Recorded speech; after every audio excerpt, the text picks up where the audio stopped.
as we look to the future, as we look to this generation that is coming of its own, that you all represent here, this excitement, this engagement around the big thorny issues of our time, whether they be around climate change and how to make sure we are building a strong, opportunity-filled economy with the right path that includes everyone, at the same time as we are protecting the natural world, ecosystem services, and the environment that sustains everything that we have, including our economy.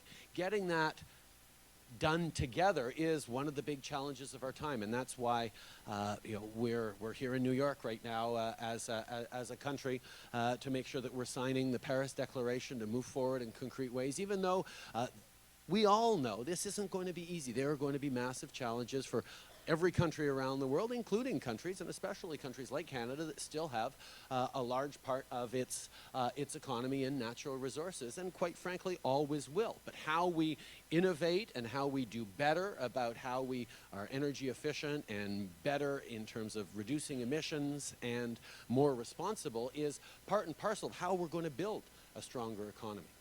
And whether it's around natural resources and energy, whether it's around diversity, which is an extraordinary strength that we have as a country, whether it's around the engagement with the world that Canada does feel as such a natural part of who we are, I'm really, really excited about the opportunities that I have as a Canadian, showcasing what we're doing to the world, but also that we collectively have as citizens at a time where the world is going through some really interesting challenges and really difficult struggles.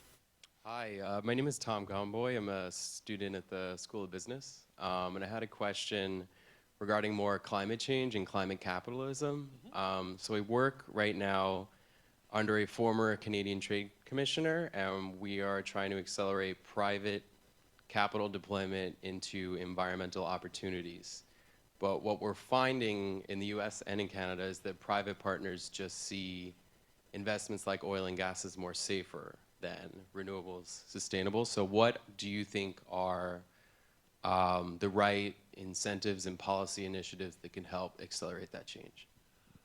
Great question. Well, obviously, government has a role to play in incentivizing investment in renewables, because we know we need to go there. And quite frankly, if we recognize that a homeowner who wants to put solar panels on their roof, for example, is going to face a significant outlay of capital that they may or may not have when they install those panels, even though they'll be able to recover those costs over the next 10 years or whatever, means that they need to have help with the money to be able to outlay that cost initially, because it's good for us. So how we think about incentivizing the right behaviors right now so that over time we're more efficient and we save money is obviously something that government can absolutely help with.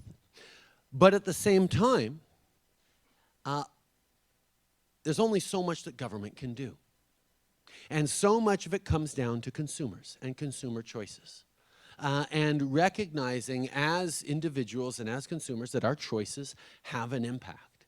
And I know there's an awful lot more awareness now about the provenance of what we buy, of what we eat, of where we shop, thinking about the impacts of everyday choices we make as consumers, and that's great. We just need to continue along that way. Government can do a better job of enforcing things like labeling and product information and transparency to help consumers make the right choices. But ultimately, consumers have to start making the right choices. And the entrepreneurs that I've seen who have figured out how to make the right products that respond to consumers' desires to make the right choices, I mean, it's not about greenwashing anymore. It's about understanding that there are an awful lot of people out there who are making very, very conscious choices about helping the planet with their lifestyle and their purchases. making sure that we're being a lot more thoughtful about incentivizing, about highlighting that, about encouraging that, is going to go a long way towards people in the business community realizing that there are a tremendous amount of benefits, jobs, and investment opportunities in doing the right thing, because that's what consumers are starting to look for increasingly.